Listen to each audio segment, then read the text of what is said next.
Hi, everybody. Welcome. It's Amy Ziff. I am the founder and executive director of Made Safe, and I'm so excited to be here with one of our dear friends, Ashley Koff, who runs the Better Nutrition program. And she is a registered dietitian. Did I get that right? You Which did. is a really critical and important difference between just like a healthy living coach and someone who's actually gone to school to learn and have a set of tools to really truly go deeper with her clients and the people that she works with. And so she's someone that I turn to with questions, and nutrition is like a world of so many questions, and it really bridges and borders what we do at Made Safe, because at Made Safe, we're not talking about food. We're talking about the stuff you surround yourself with. So I love getting to talk to Ashley and share her knowledge with our audience, because I know if you care about the stuff in your life, that includes food. And maybe you started with food and then realized there's a world to go deeper, or maybe you started with stuff and now you want to go deeper on food. But today we are going to talk about supplements. And supplements are like a big black box, right? It's kind of like the fragrance of the food industry. It's where things can hide. So here we are talking about supplements, and we have a blog post to go along with this that will detail lots of things that you might be interested in learning. So be sure to take a look at the blog post written by Ashley and supporting this conversation. So hi, welcome, Ashley. Thank you. Thanks so much. Yeah, I'm just such a fan from day one at Made Safe. You're making my life as a practitioner and the practitioners I work with, our lives so much easier. And, it really goes back when I first started doing this in like 2000, there was nothing. And I had to go do digging and kind of like coming up with my own like evidence or not even evidence, but like going to places, and trying to see all of that. And so now just that we know that there's a reliable source that we can trust that's doing all of that work. I personally know what that work entails. And so I'm just so grateful that you're doing it. And supplements, whew, what a place. I mean, that was really one of the biggest ones, because I, tell a client to get something specific, and then they'd go into the store. At the time, we were still going to stores and not necessarily purchasing online. Right. And the store would either be having a sale, or someone in the store would say, oh, no, this is a better one because, and they had been briefed by the salesperson, that for that product.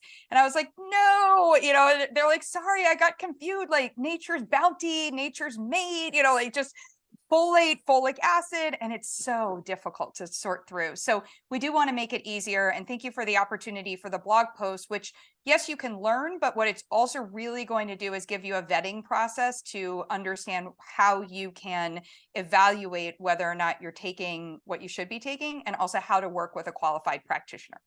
Yeah, so let's talk about that, because I think it's so confusing to people. They're like, isn't, folic acid, as you used as the, example here, like, well, what's the difference and why do I care? And I think it's so crucial to understand that there is a big difference. And tell us a little bit about why. Yeah, I'm actually going to back that question up one space, because I want to start out with what I think is going to be a lot easier for your audience. Because when we Awesome. start to get into the specific nutrient pieces, and I might lose people right away because I can geek out on this. So I don't want to lose you. I want to start off with, I thought your fragrance analogy was fantastic. In the world of supplements, remember, anything that's supplemental to your nutrition is something that goes in or on your body. So this may be an oil that you're choosing to use. This may be something you put in your bath. This might be something that you inhale. This might be something that you mix into your coffee, your tea, your water, and it might be a pill that you pop. So it's like there's an origami. Like there are so many different ways. So one of the first and the easiest things to do is to recognize that where a lot of the hidden junk and supplements are, and the places to be concerned, is in the other ingredients. And Okay. the main reason that the other ingredients are concerning for people, or should be concerning, is a lot of, like in food, the nutrients exist in like they're whether if it's an animal, they're a part of the animal's being. If it's a plant, they're a part of the plant. In supplements, a lot of these pieces and parts don't easily go into the form, that delivery vehicle that somebody, or they want it, the gummy, like how do we make it sweet, or how do we make a color, or how do we bind two ingredients that in nature would just not sit well next to each other.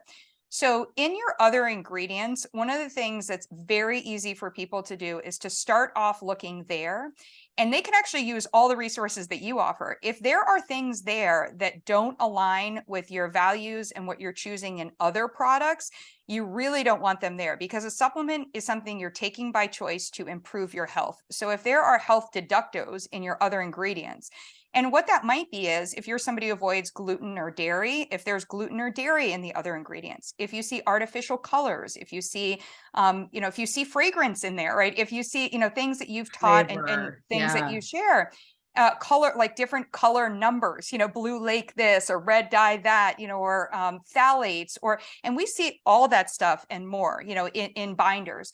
So that's a really good place. And so I think I just want everybody to exhale kind of, because before we get into the nuances of different nutrients, I think one of the really easy things for you to do from a supplement standpoint is to look at the other ingredients on that part. Does that resonate for you in terms of like making it easier?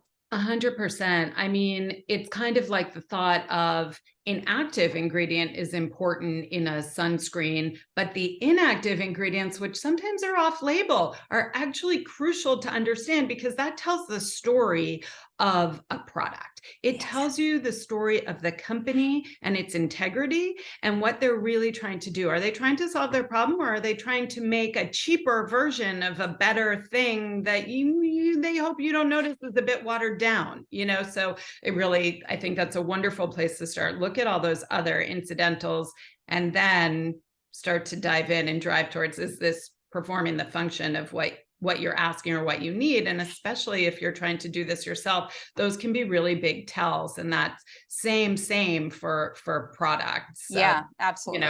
Other kinds.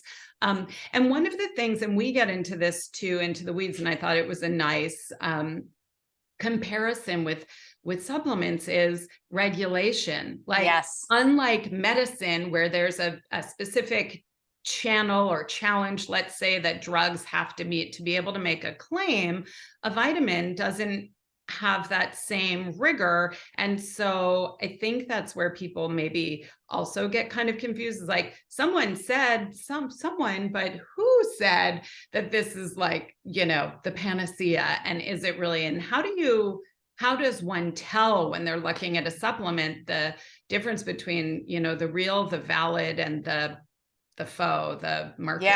Yeah. And I think that's important, because there are third party. So just like there are third party sources that, there are things like NSF or USDA organic or cruelty free, or some of these that do a good vetting job. The Detox Project has, they will look for glyphosate residue free and evaluate the products. So there are ways that you can get some more specific information, again, around the quality. But now when you get into what can actually be used, that is, so I started off, I don't know if you know this about me, but I started my career in advertising, and I sold sugared cereals to America. And I told you how much energy you were going to get. In fact, that Raisin Bran Crunch, like my big moment, as a 22-year-old, was Raisin Bran Crunch delivers more energy than any other cereal. You bet, because we coated the raisins with so much sugar, the flakes with so much sugar, we added some additional sugar in there. It was awful, like mea culpa, became a dietitian for a reason. But there's a lot that we're allowed to say. And so, in marketing and in food in general, it's pretty good for you to recognize that what they're telling you on the front of a package is really what they want you to hear, so that you buy the product. So they're going to tell you everything that helps you check the box of, yes, I want this. You really have to be pretty stealth on the backside to understand, is this actually better for me? Now, when it comes to dietary supplements, there are proceed with caution moments. So as a healthcare practitioner who also has trained in dietary supplements, that is not everyone. That's not all dietitians. By the way, some health coaches have great training in that, but they're not allowed to make recommendations in their scope of practice. So what you want is, you want to make sure that someone that you're interacting with has really good training about that. And they're not just saying like, oh, take some calcium, right? On that part, we really want to understand what's better for you overall. And I'll get into that in a moment, but I want to answer your question. So when it comes from a marketing standpoint, first of all, if it sounds too good to be true, it is. So if they're telling you that one supplement is going to cure, decades of digestive issues, like, definitely not on that part. And at the same time, if they're telling you that one nutrient is actually what is the root cause or the necessary ingredient for a disease or a condition. So recently I was just like, can we stop with the praise reports for vitamin D and pre-diabetes versus, and diabetes? it's not just, sure, your vitamin D level, super, super important for immune health, like all of these things, but it's not the only thing. And vitamin D, when it's not in the right form, or when it's not accompanied by vitamin K2, or when it's not combined, when we're not getting in magnesium and calcium in the right amounts, and when we're too stressed out and we're not digesting things well, like none of it's going to work for helping us from a pre-diabetes standpoint. So we just want to make sure that if they're selling on you on a solution that seems very singular, that is really important for you.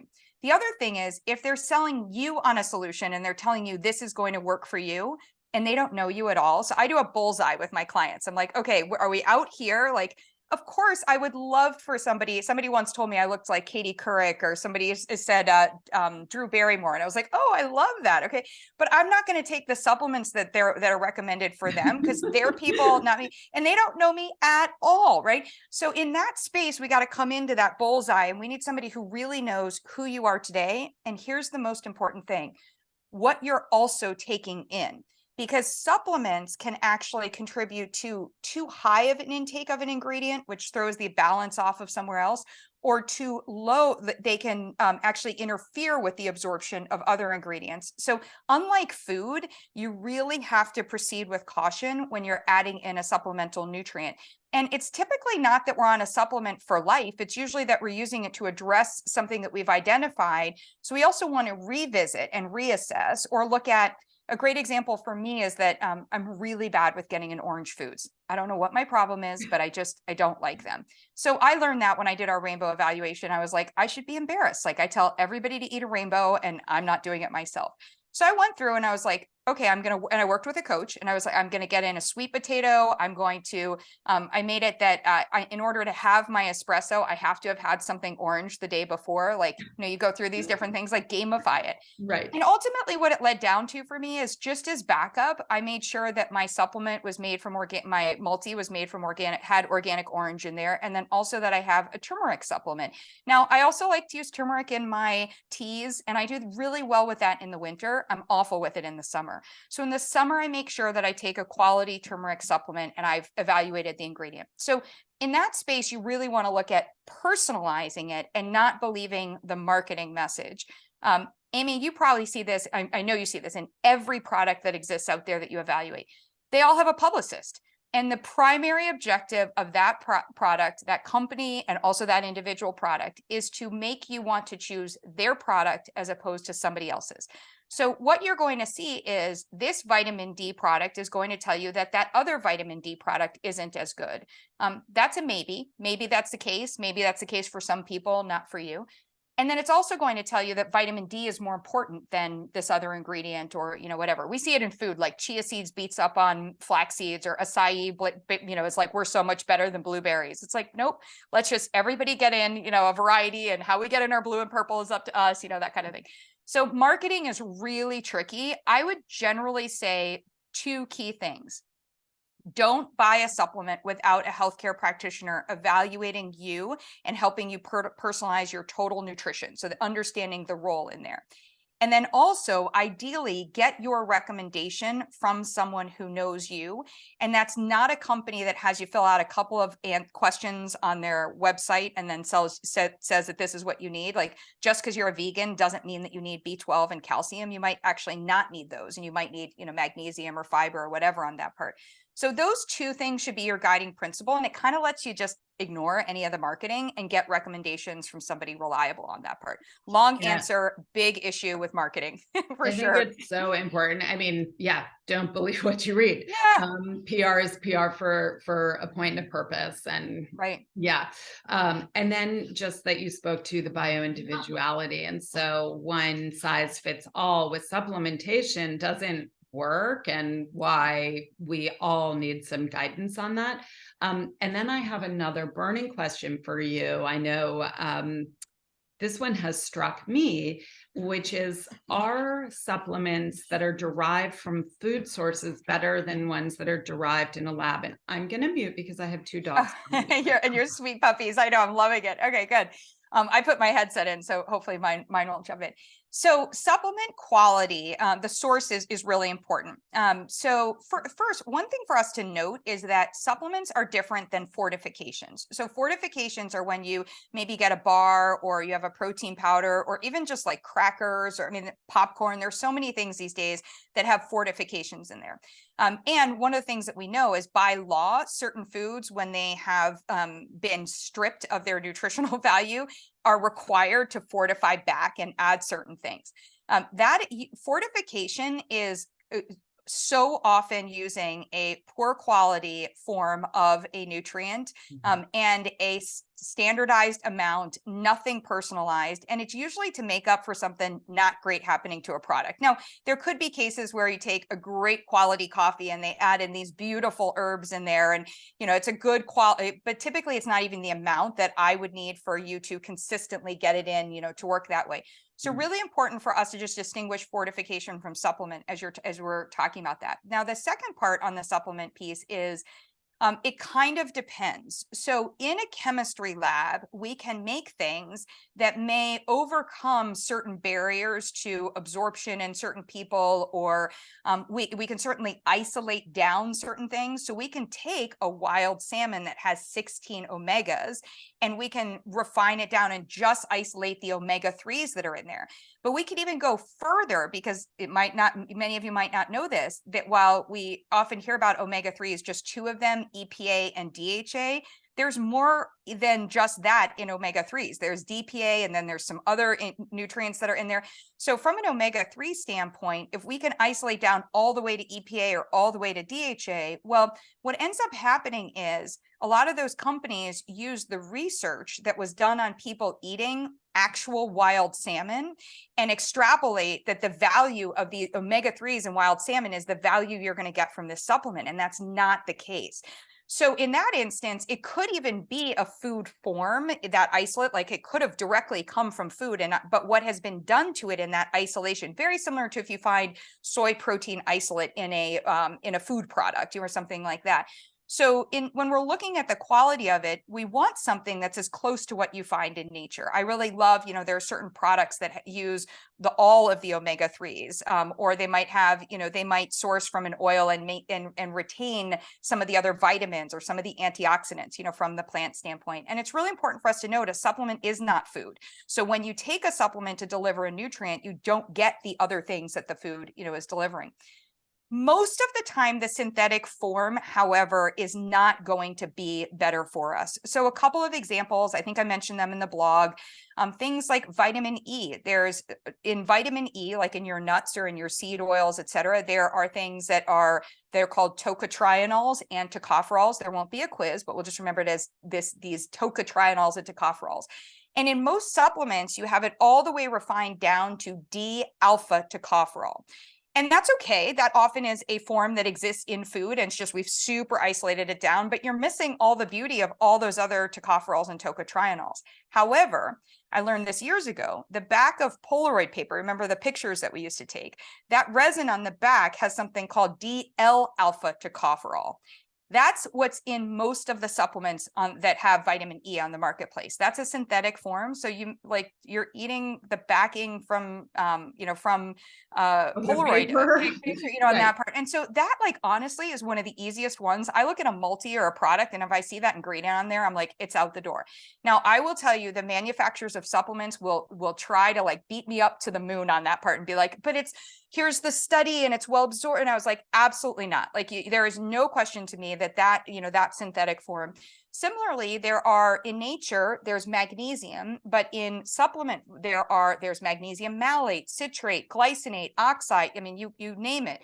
And some of them, because of how the magnesium molecule, what it's being carried with, can have different impacts. So a citrate might be a little bit more for digestion. A glycinate might be a little bit with that glycinate more for neurotransmitters and helping us with our sleep and anxiety. I personally like a blend because I like to try to get in, a bit more, but we know that oxide just isn't well absorbed. Mm-hmm. So if you're already somebody who has digestive issues, or you're already somebody where absorption's an issue, and we go over to magnesium oxide, I'm not going to do better. And then you asked about folic acid and folate, and this is a real problem in particular in this country, because enriched flour, which by the way, the worst wording. Like I love enrichment if we're talking about in school, we're helping kids or adults like learn more and all of that stuff.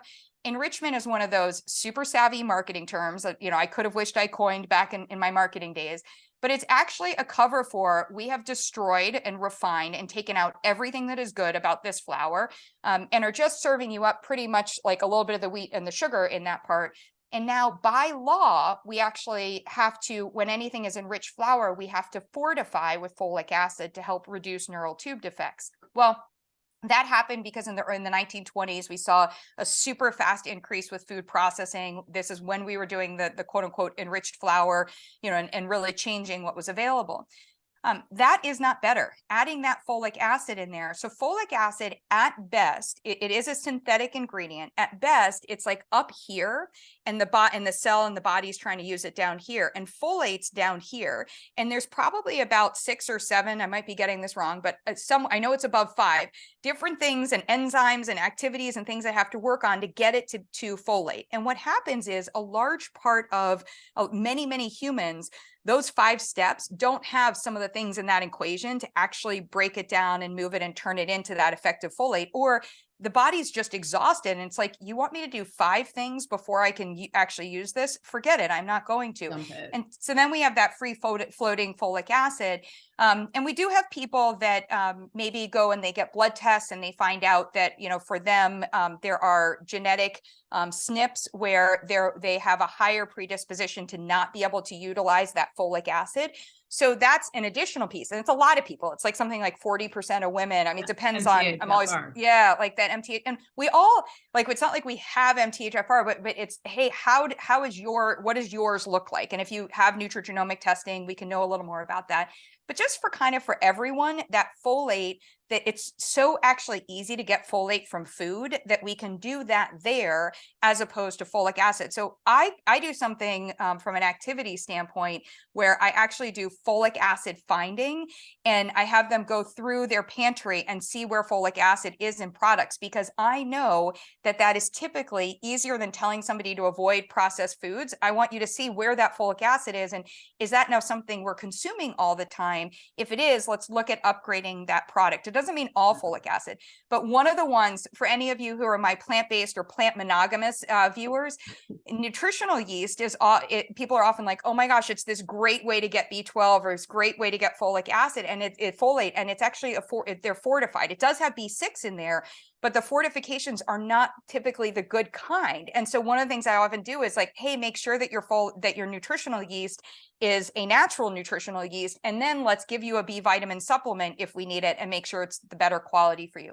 You can see where this is probably as much work as Amy figuring out what's in your products and her team telling you that.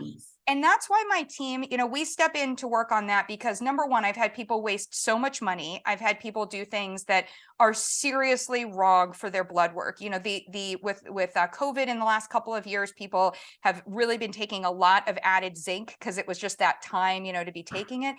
And for many people, it was interfering with their iron supplementation. So their iron levels were dropping, and just things that like you don't think about until and then you have these, blood tests, and you may not actually be getting, very accurate information there. So it can be really messy.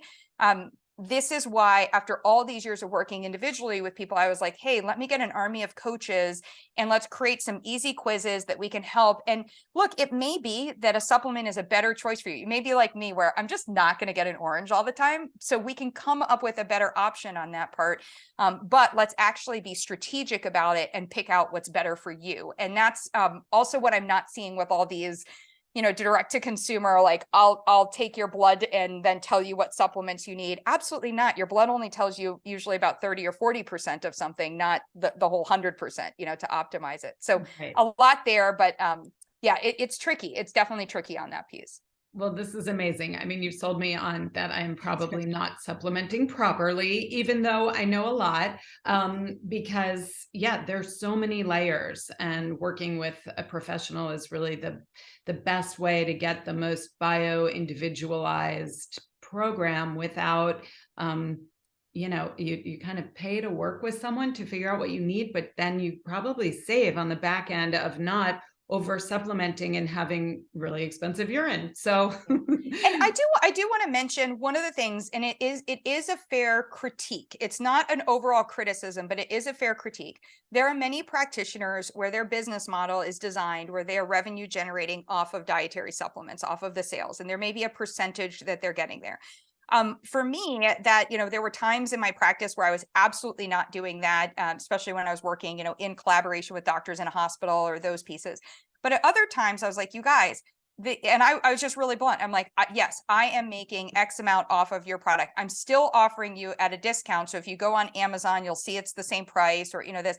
But what it takes me to keep up and to evaluate and to know what's out there is what you are paying for. So that's good information to have. On the flip side, I'm really not a fan of you going into somebody, and if they could be the best functional integrative, they could have like all the reviews in the world. If you go in and they draw some labs and you're leaving and they're like, okay, and here's a laundry list of 30 supplements for you to take, and at no point in time have they evaluated your food, your actual intake on a daily basis, and match that against your supplements, don't. Just turn around and say, you know what, I will take your supplement recommendations, but I'm not going to purchase them. I'm going to work with somebody who can actually evaluate this against what I'm already taking, because that's where we end up, supplements should not be separate from your nutrition. Your total nutrition are your foods and your supplements. So that's really important in that space. I love that, Ashley. Thank you. And thank you for spending the time with us. I think people will learn so much from your blog post and understanding that supplements are not as easy as they look. It's not just select something off the shelf. You really have to understand what problem you're trying to solve, why you want to do it, what you're addressing it with, and that in combination with who you are, your blood type, or not blood type, but blood work and lifestyle and all of those things. So it is complex.